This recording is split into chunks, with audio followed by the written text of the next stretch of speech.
just never settle for less. It's all in your head, how you think you manifest. So get ready to rise, cause we about to be the best. Gotta switch it up, gotta break the old habits. Get your mind right, turn your dreams into habits. No negative vibes, only positive thoughts. What's up, guys? Welcome to another episode of the Mindset Cafe podcast. It's your boy, Devin, and today we got a guest. We got Tim Holloway. He is not only an entrepreneur, but he is also a podcast host of the Men of Influence, and I'm excited to dive in today. We met a few weeks back, and, I really liked his mindset, his perspective on things. So, Tim, thank you so much for coming on today and sharing some wisdom. Awesome, brother. Yeah, I appreciate it. Thank you for having me, and thank you for that slapping intro, man. You come on after that, you're ready to go, man. Thank you. So, let's dive in. How did you get started in the entrepreneurial space, in the podcast space? Where was your start first off? Yeah. So I was, I was working for the man for quite some time, whether it was construction industry or treatment center environment. I had two different careers that spanned over about 8-year span for each one. And during that time, I was always trying to come up with a side hustle. So there was a bit of entrepreneurial spirit in me. I'm not quite sure where I got it, but it was in me, and I was constantly looking for side things to do that would eventually take off. And so I had a couple of things that I tried, a couple of ventures. There's a couple of things that stuck really well. So the one that stuck really well was furniture. So we'd get a local warehouse. We found out that was local in our community where we can pick up and avoid all the shipping costs and all that stuff. And we started selling it on Facebook. And we traveled to like hotspot areas like Vegas and San Diego and all these different hotspots, sold furniture ahead of time. And then we just did like a vacation trip where we sold furniture out of the back of the truck. So anyways, it was those sort of things that that eventually stockpiled a nest egg of money and got us really an appetite for entrepreneurship, to the point where it was time to step away from the treatment center and go on and pursue entrepreneurship. So that's kind of the way that it happened. No, that's awesome. Yeah. And so I want to dive into that a little bit, because Sure. you were doing two things, right? You had two different career paths, right? And I did. and they weren't, what's crazy is they weren't really related necessarily. They may have had some ties, whether it was the clientele or, people that you knew, Yeah. But after those two things, right, you decided, okay, I saved a certain amount of money, and then I wanted to dive into the entrepreneurial space. Now with that's a huge leap, right? What was the mindset that you had at the time where you're like, because obviously you said you were stockpiling money and, things were going well. Uh-huh. So it wasn't you didn't become an entrepreneur out of necessity necessarily, right? It was out of desire. So what was that mindset switch that you're like, I want to be my own boss? Yeah, I see this through men, and they often reach out to me, and they're at that point. And what that looks like is I'm working for the man. I'm working for some sort of 9-to-5 job. It's clock in, clock out. And I don't feel that my resources and my potential are tapped, right? I just had a guy reach out to me last week. He's like, bro, I'm a security guard at a school, and all they got me doing is bathroom duty. And this dude like has a heart that is like, I'm just meant to outgrow all this. I'm meant to expand. And so anybody who's in that frame is going to feel a sense of like dissatisfaction. Is this all there is? Like, am I meant for more? And so my common advice with that is you gotta step out and do something on the side, and then still work your job, do something on the side. And then when you'll know the time is right, when that thing begins to consume the other thing, you start showing up at work, your mind's not even into anything that you're doing. It's all over here. And then this is all consuming, and it starting to snowball and stockpile. And then it's like, it's time for me to go. I recommend that method. The other method would be you know, maybe a more crazy, chaotic method of I'm just gonna cut on my job and I'm just gonna go run and do this. And so there's a lot of risk in that. I'm not saying that people can't do that, but my path was a little bit more wisdom. No, and I envy that path. I mean, I did the other path that you're talking about where I just got fed up and I was just like, Yeah. F it, I'm doing this on my own. And then my girlfriend, now wife, was like, well, how are you gonna do it? I was like, I don't know yet. I'm gonna figure it out. Like, Yeah.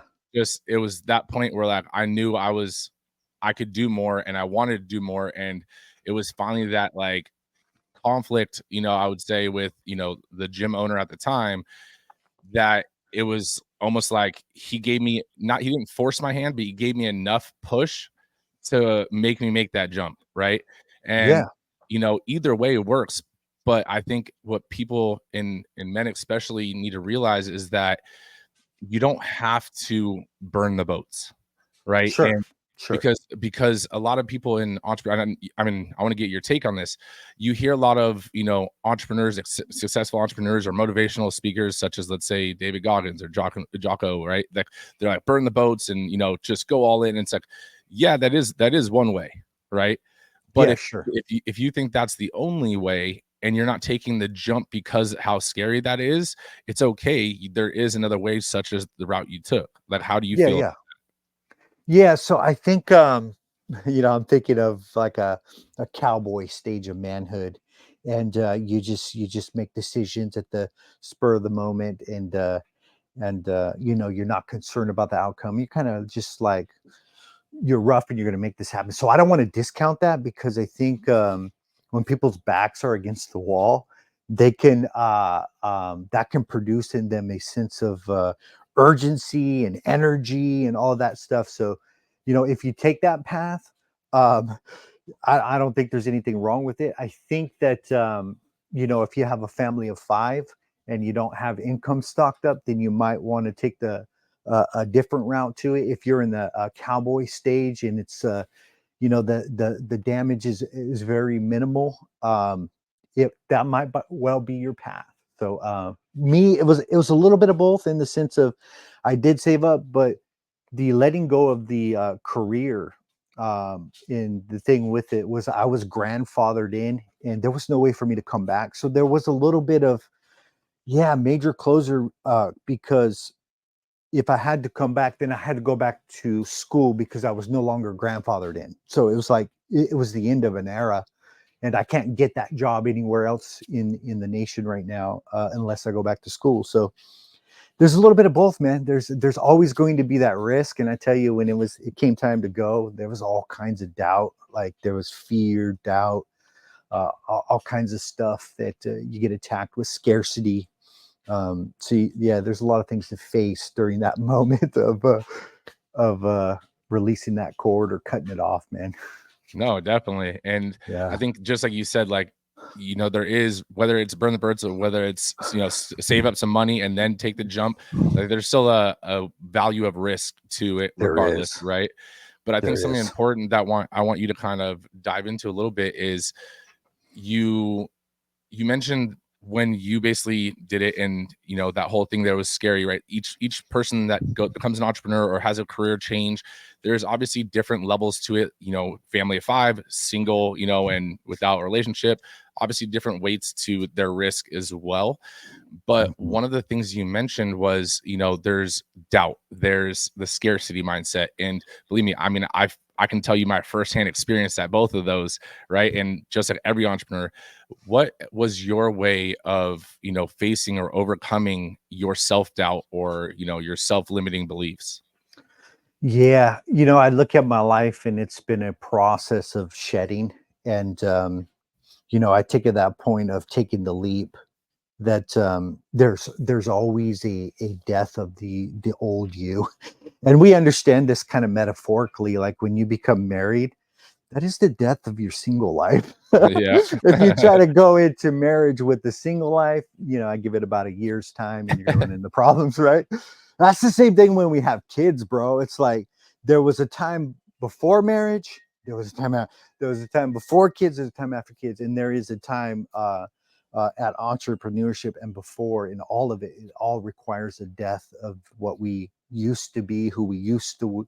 And so with that is a mindset of, gosh, I have to let go of, like, there's nobody around me motivating me. I have to motivate myself.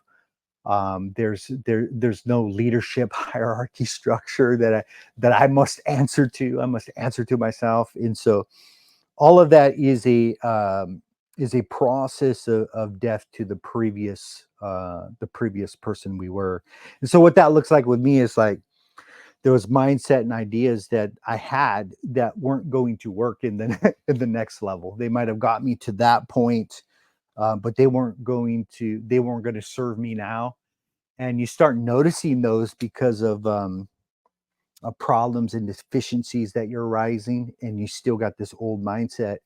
And so it was a process of time where those things begin to show up, and you can, get rid of them by acknowledgement and stuff like that. So No, that's awesome. And I really liked your analogy of shedding, right? I mean, shedding. I've never even thought about that, but it's so true, right?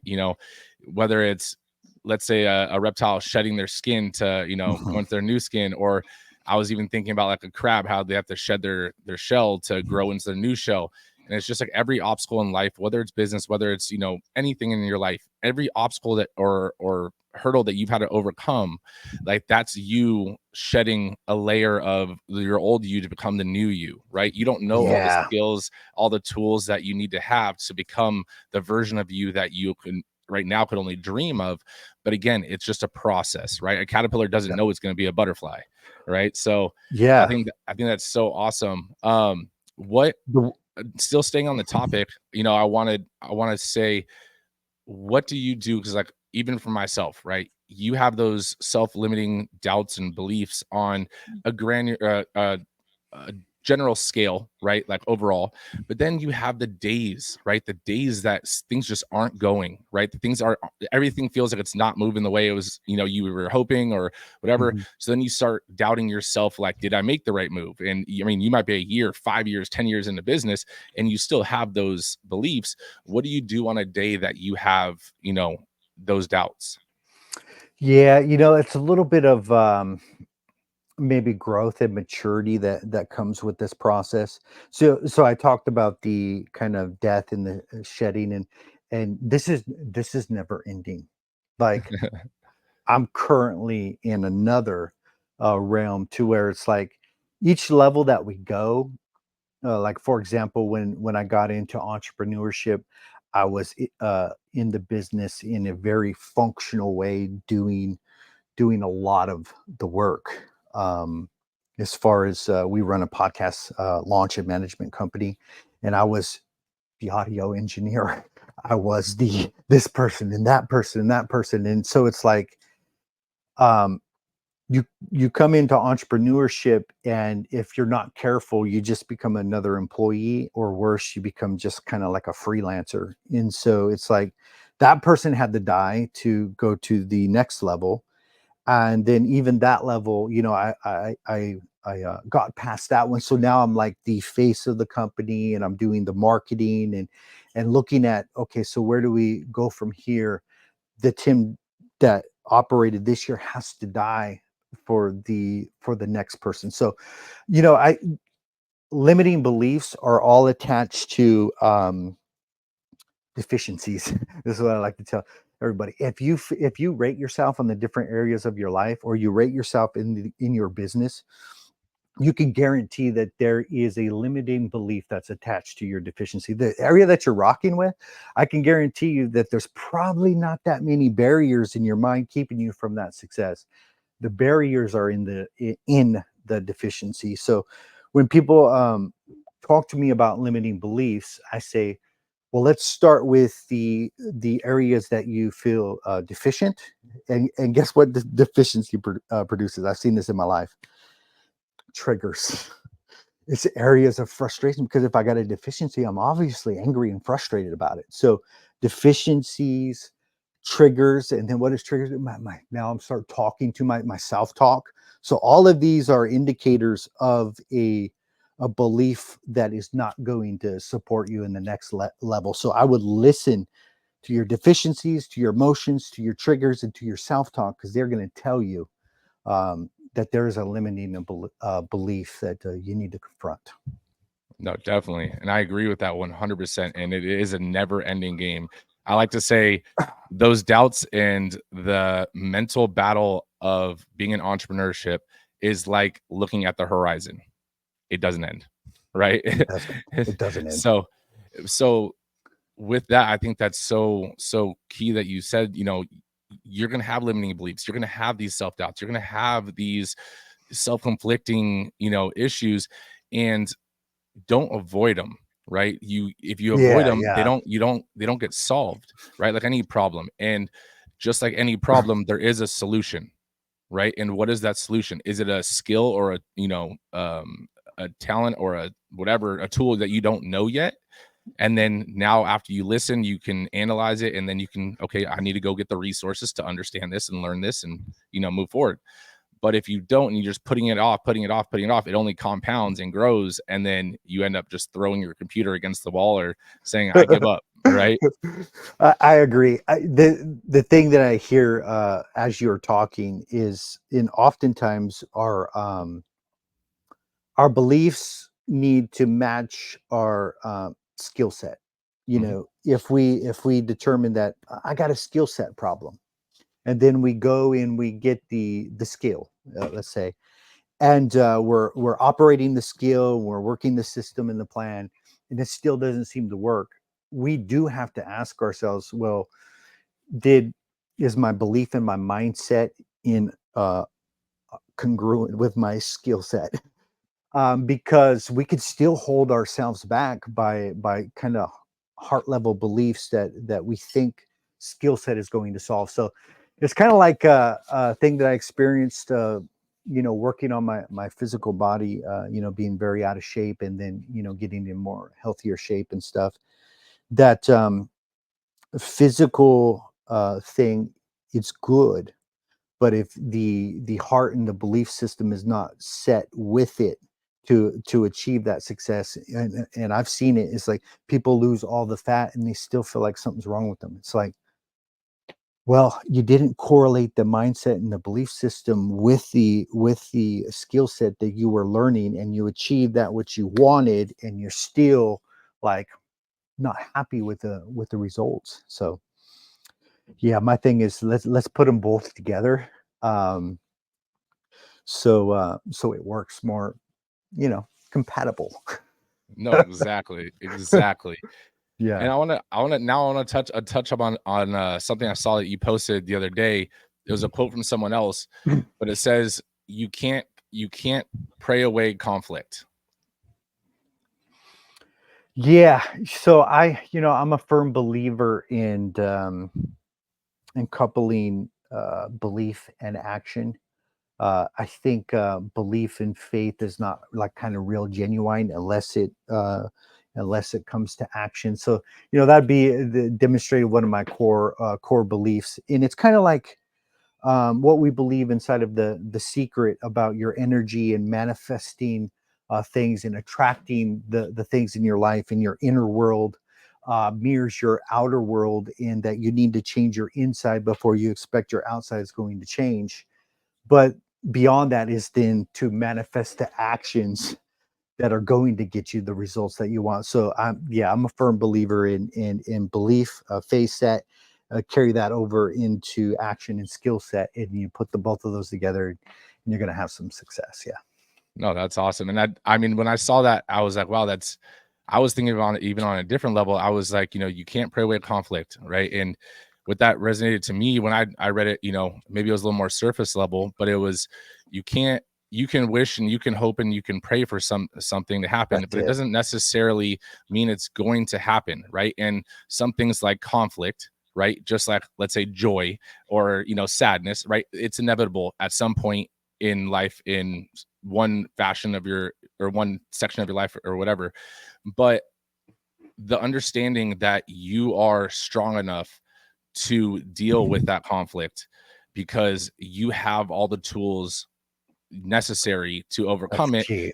and or you have the mindset. Like, this is one of my things that, I was actually talking with someone the other day and telling them, like, believe me, some people may think that I'm cocky, or I say it's confidence, but it's not confidence in the fact that I think I'm the best, or I think have this delusional reality where I think I'm better than everyone. That's not it whatsoever. I just know that I'm confident enough in myself to get something done if I want to get it done. If I have a goal, I know I'm gonna get it done, not because I have all the tools right now, but because I know I will find a way, I will find the resources, I will do my research, I will talk to the people I need to talk to. And just like you can't pray away conflict, some things are inevitable, right? And sometimes it's not a matter of if, it's just a matter of when.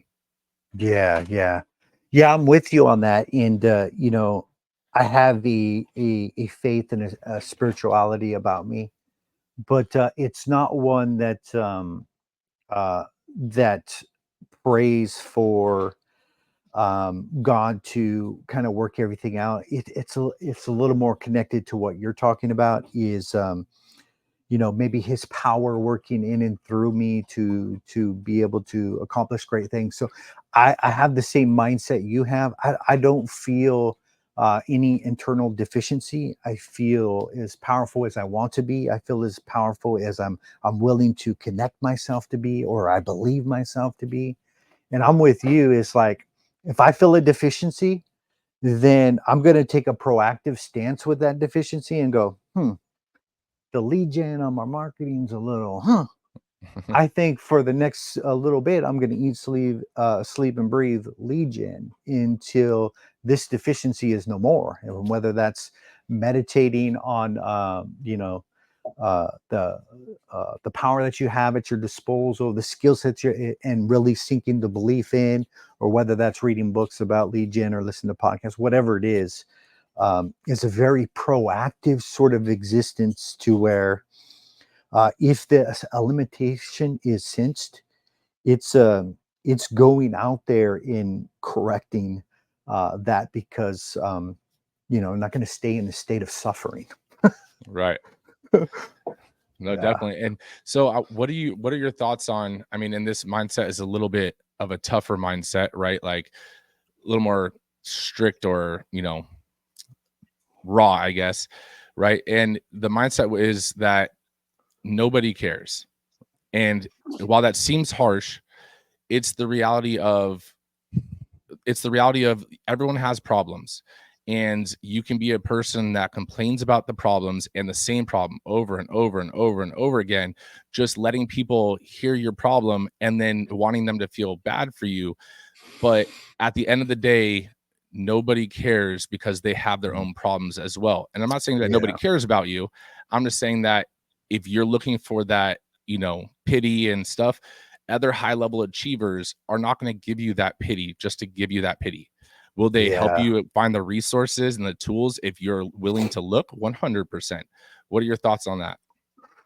Yeah. I feel like as humanity as a whole, I think we're on a process of discovery. I think we don't know and understand our capabilities. I think we're ignorant in so many ways, and we lack awareness.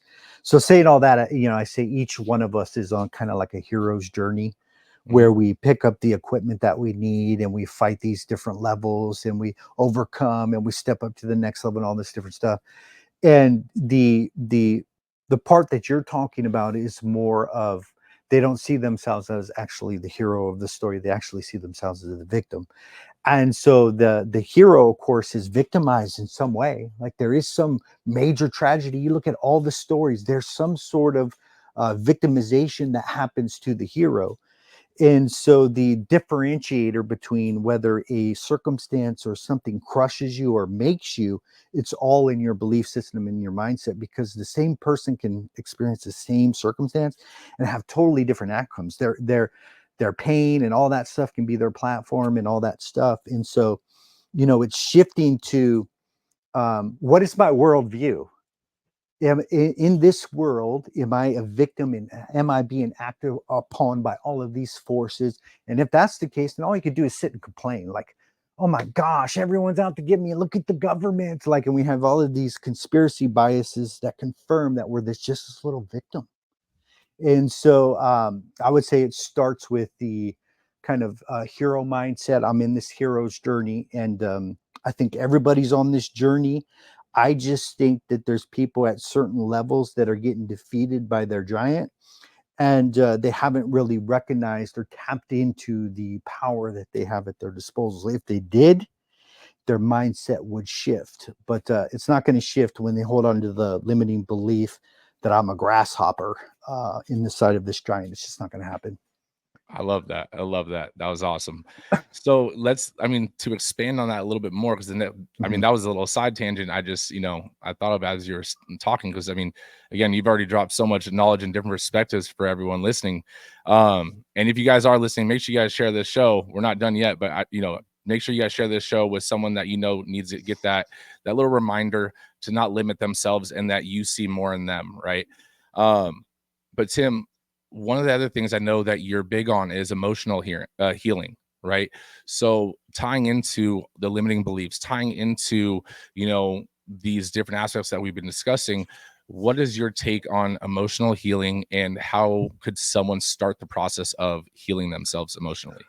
Yeah, yeah. I believe awareness is really key in this, um, and a sense of like honesty and vulnerability, and and a willingness to uh, go there. A little tough. All of these things are really tough in general. We're not, as humanity, we're not maybe programmed for these things. I think we're actually programmed to fail until we recognize that we're programmed to fail and reprogram ourselves. But yeah, emotional intelligence is actually um, identifying feelings, knowing what's going on inside of your heart, what is causing this. A lot of this stuff is connected to our programming.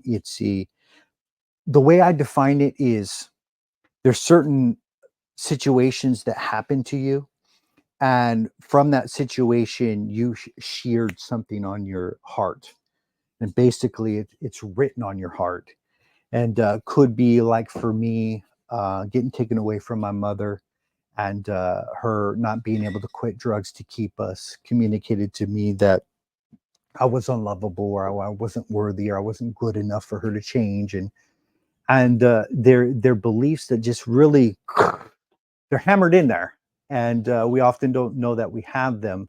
But like I said, through all that other process, they will be brought to the surface, because this is the whole experience that we're all going through, is to bring those things to the surface so we can acknowledge them and be aware of them and begin the healing journey. And to go into a little bit what that looks like is very reframing. It's taking a different mindset. With my mother, it was like, gosh, she was in a line of just trauma upon trauma upon trauma, and she was operating to the best of her abilities at the time, and offering a sense of putting myself in her shoes in the form of empathy.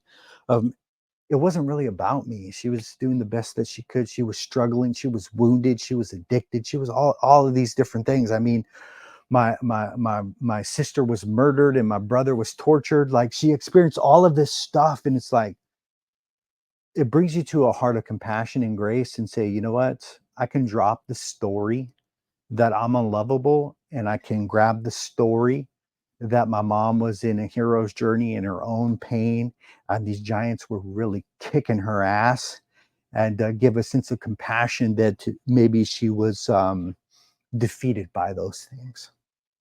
I mean, you're obviously a testament to this emotional intelligence, this emotional healing, because I mean, the things you just said, I didn't know, and that just stunned me for a second, because someone with a emotional intelligence and a perspective on life as you do is definitely, in the 1% for the things that, you have experienced in life, right? But that goes to show that anyone can do it if they're willing to put in the work and they're willing to, change their perspective. Because in my opinion, your reality is just your perspective, right? Mhm. There's your perspective, there's my perspective, and then there's the actual reality of things, Yes. right? So your world, your reality, your life is the way you see the world. If you start to change the way you see the world, you start to change your reality. That's true. I would like to comment on that because the way this works, our mind works, is to create that heart belief. There has to be an assumption made, like a assumption. Because of this, I'm this, and then there has to be a lot of emotion attached to it for it to be able to sink down. Just this simple thought of, well, my mother doesn't love me. No, it doesn't. It doesn't affect. It had to carry with it the belief and the emotion that was attached to it, and then feeling the sorrow of it. And so you hit the nail on the head. That is a programming that was put on me. It was an assumption or a view of the world. And as we grow and mature in this emotional intelligence, we face and challenge those things head on, and we reframe them to our hero's journey that we're going on. And we, instead of us being the victim, we end up being something else. This is the way this worked with my stepdad. Now, I'm not saying all of this comes easy. I'm saying you might, if it depends on how deep the stuff is, you might end up wailing, you might end up crying, you might end up releasing. Like who knows what's going to happen when you go there. But with my stepfather, it was like, it's amazing that I can get a sense of gratitude for him now just by shifting the mindset and saying all those times that like you tore me down, and all those times that all that stuff that you did, and after I processed that, you showed me how strong I actually was. Even though he's all messed up, he's like all of these problems, he's like schizophrenic and all that stuff. It's like, but what's the viewpoint that I'm going to have? Um, we get to decide that, man. We get to decide that, and it determines, how far we're going to go. No, I think you're so right. And again, that just shows you the value of the perspective, right? The value of your perception of things. If you can look at a situation and you can see the side of it could be, oh, poor me, but then you could also flip it and be like, wow, look at me. Look what I'm capable of, right? For example, like, the movie, I'm not sure if you've seen it, but Unbroken, right? Have you seen that movie? I haven't. No. Okay, so Sounds sounds good though. it's based on a true story, but I believe it was World War II, and there was a gentleman, I don't want to name his name because I honestly can't remember off the top of my head, but he was in a Japanese prison camp, and there was a guard basically picking on him, and at first it was just breaking him down, and then he Mhm. started seeing the other guys and other people watch him just get beat down, and it just started to develop this strength within him. And so he Yeah. had to the key, or like the iconic piece of the movie is like he has this huge, log essentially that he had to carry, and it was so heavy because he was malnourished and he kept dropping it. And then he kept getting hit and beat for it. And then finally, he was so fed up with all the abuse, he found this courage that he can still survive. And he pushes this huge, heavy log over his head and he yells. And then all the men look at him and start cheering. And, it developed this crowd. But then afterwards, it Yeah. just showed him how strong, no matter what external forces or external pressures or, punishment essentially can be put on you, you can get through it. Right. Yeah, that's so good. I look at it, and my stepfather, very psychological problems. But it was a picking until you broke and exploded. He wasn't happy until you went to the boiling point of whatever your anger would bring you out to, like whether that's full on punching stuff or full on fit. He wasn't happy until he got you to that point. And I look at my life of being egged on to the breaking point constantly. And who knows? Like, I don't know, like whether that's the strength of like, that ain't nothing. Is that all you got? Like, I don't know where that came from, but that could have been it. So anyways, a sense of gratitude. But you're touching on really the core mindset of Viktor Frankl in World War II, being in the Nazi concentration camps. And one thing that he noticed was the men that gave up in their mind, those were the ones that were no longer useful anymore, and those were the ones that ended up in the gas chambers. And so he adopted a different mindset, created his own weather, and he was able to navigate through those experiences. And it's touching into what you're talking about.